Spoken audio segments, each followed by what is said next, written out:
नमस्कार दोस्तों, स्वागत है आप सभी का फिर से एक नए वीडियो में। साथियों, आज के इस क्लास में हम जीव विज्ञान यानी कि बायोलॉजी से संबंधित दोस्तों कुछ टॉप 100 MCQ क्वेश्चंस करेंगे, जो कि आपके हर एक कॉम्पिटेटिव एग्जाम के लिए इम्पोर्टेंट होने वाले हैं। साथियों, चाहे आप किसी भी कॉम्पिटेटिव एग्जाम की तैयारी कर रहे हों, जैसे कि UP police constable, SI, SSC GD, MTS, CGL, CHSL, BSC, BPSC, Bihar police, Jharkhand police, Delhi police, RRB, NTPC, group D या फिर अन्य किसी भी स्टेट लेवल एग्ज़ाम की तैयारी कर रहे हैं, तो दोस्तों यह बायोलॉजी का क्वेश्चन आपके लिए बहुत ही इंपॉर्टेंट होने वाला है। तो चलिए दोस्तों, वीडियो को शुरू करते हैं। वीडियो में अंत तक बने रहना और चैनल पर नए तो सब्सक्राइब करना ना भूलें। साथियों, आप सभी का पहला प्रश्न है कि शरीर की सबसे बड़ी ग्रंथि कौन है? तो ऑप्शन नंबर ए इसका करेक्ट आंसर हो जाएगा साथियों, यकृत। ठीक है, यकृत दोस्तों शरीर की सबसे बड़ी ग्रंथि है।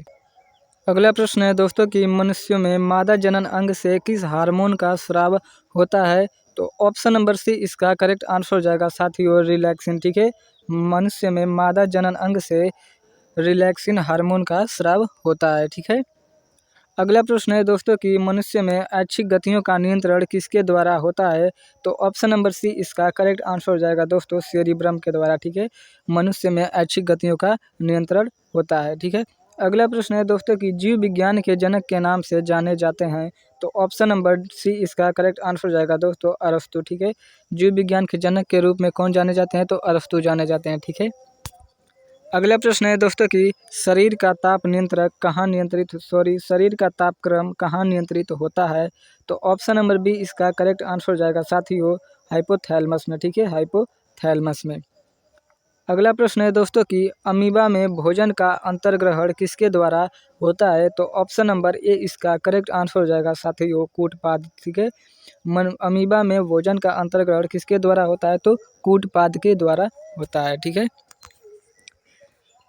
अगला प्रश्न है दोस्तों कि निम्न में कौन सा एंजाइम लार में पाया जाता है? तो ऑप्शन नंबर डी इसका करेक्ट आंसर हो जाएगा दोस्तों, टाइलिन। ठीक है, लार में पाए जाने वाला एंजाइम कौन सा है? तो टाइलिन है। ठीक है,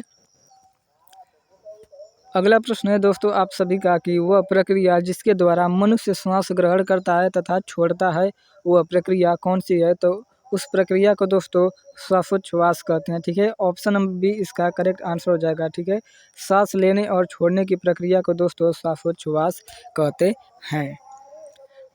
अगला प्रश्न है दोस्तों कि ऊर्जा उत्पादन के लिए कोशिका प्रायः किसका उपयोग करती है? तो ऑप्शन नंबर बी इसका करेक्ट आंसर हो जाएगा दोस्तों, ग्लूकोज का। ठीक है, ऊर्जा उत्पादन के लिए कोशिकाएं दोस्तों ग्लूकोज का उपयोग करते हैं। ठीक है, अगला प्रश्न है दोस्तों कि किस अभिक्रिया द्वारा पौधों में ऑक्सीजन बाहरी वातावरण से कोशिकाओं में पहुंचता है? तो वह प्रक्रिया दोस्तों कौन सी है? विसरण प्रक्रिया के द्वारा। ठीक है, ऑप्शन ए इसका करेक्ट आंसर हो जाएगा साथियों, विसरण प्रक्रिया के द्वारा। Option A correct answer.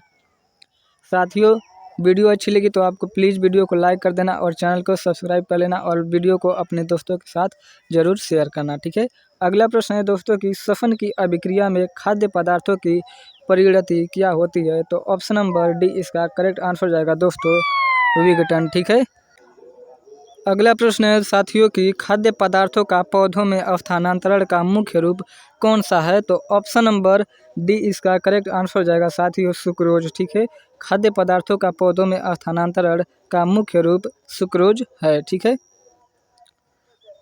अगला प्रश्न है साथियों कि एक स्वस्थ मनुष्य का रक्तचाप कितना होता है? तो ऑप्शन नंबर बी इसका करेक्ट आंसर हो जाएगा साथियों, 120 से 80 मिलीमीटर तक एक स्वस्थ मनुष्य का रक्तचाप होता है। ठीक है, अगला प्रश्न है दोस्तों कि मनुष्य के मस्तिष्क की सबसे बाहरी झिल्ली है? तो ऑप्शन नंबर सी इसका करेक्ट आंसर हो जाएगा दोस्तों, ड्यूरामीटर। ठीक है, मनुष्य के मस्तिष्क की सबसे बाहरी झिल्ली ड्यूरामीटर है।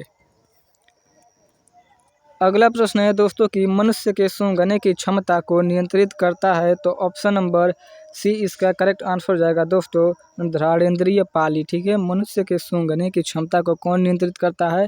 तो घ्राणेंद्रिय पाली नियंत्रित करता है। ठीक है, अगला प्रश्न है दोस्तों कि मनुष्य में बुद्धि एवं चतुराई का केंद्र है? तो ऑप्शन नंबर सी इसका करेक्ट आंसर हो जाएगा दोस्तों, सेरिब्रम। ठीक है, मनुष्य में चतुराई एवं बुद्धि का केंद्र कौन सा है?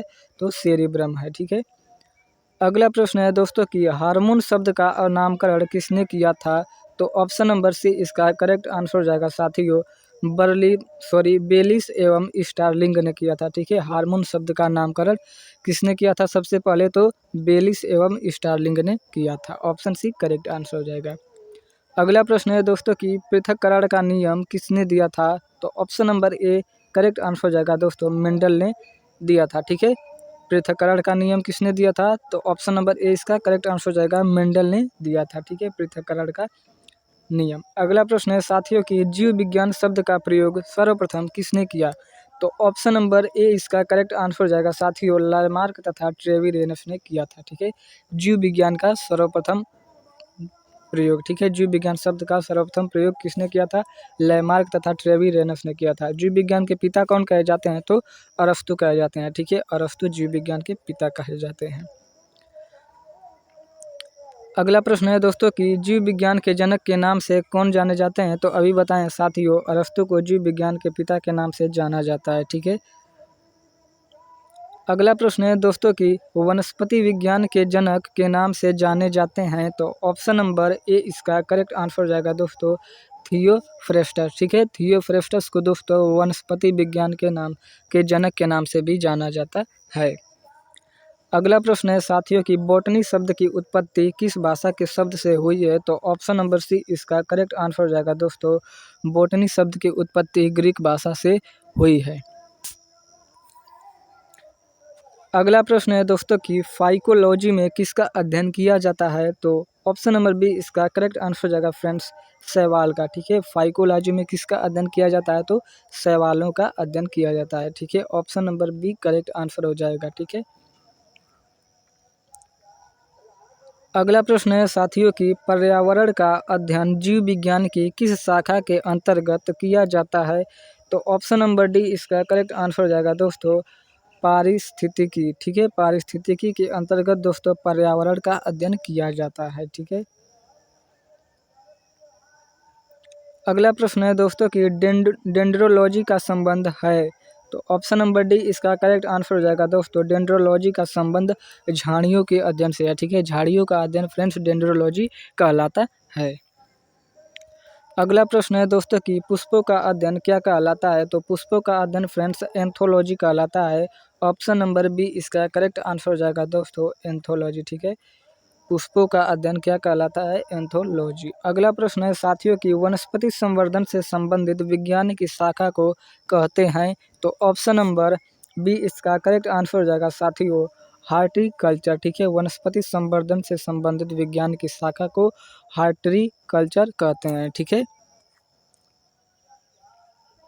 अगला प्रश्न है दोस्तों कि स्पर्मोलॉजी में किसका अध्ययन किया जाता है? तो स्पर्मोलॉजी में फ्रेंड्स बीज का अध्ययन किया जाता है। ठीक है, बीज। ऑप्शन नंबर बी इसका करेक्ट आंसर हो जाएगा दोस्तों, स्पर्मोलॉजी में बीज का अध्ययन किया जाता है। अगला प्रश्न है दोस्तों कि एग्रेस्टोलॉजी में किसका अध्ययन किया जाता है? तो ऑप्शन नंबर बी इसका करेक्ट आंसर हो जाएगा दोस्तों, ऑप्शन नंबर ए इसका करेक्ट आंसर हो जाएगा साथियों घासों का। ठीक है, घासों का अध्ययन किया जाता है एग्रेस्टोलॉजी के अंतर्गत। अगला प्रश्न है दोस्तों कि पीडोलॉजी में किसका अध्ययन किया जाता है? तो ऑप्शन नंबर ए इसका करेक्ट आंसर हो जाएगा दोस्तों, भूमियों के पौधों का किया जाता है। ठीक है, भूमि का किया जाता है पीडोलॉजी में अध्ययन। अगला प्रश्न है दोस्तों कि नाम देने वाला विज्ञान क्या कहलाता है? तो ऑप्शन नंबर बी सही आंसर हो जाएगा, वर्गीकी। ठीक है, नाम देने वाले विज्ञान को वर्गीकी कहलाता है। ठीक है, वर्गीकी। अगला प्रश्न है साथियों कि बरगद के पेड़ के तने से लटकने वाली मोटी जड़ क्या कहलाती है? तो ऑप्शन नंबर सी इसका करेक्ट आंसर हो जाएगा दोस्तों, बरगद के पेड़ के तने से लटकने वाली जड़ें स्तंभ मूल कहलाती हैं। ठीक है, स्तंभ मूल कहलाती हैं।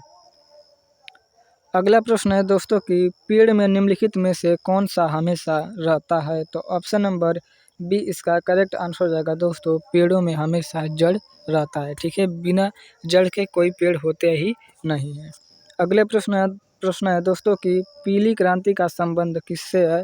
तो ऑप्शन नंबर डी इसका करेक्ट आंसर हो जाएगा दोस्तों, पीली क्रांति का संबंध सरसों से है। ठीक है, पीली क्रांति का संबंध किससे है? सरसों से है। ठीक है,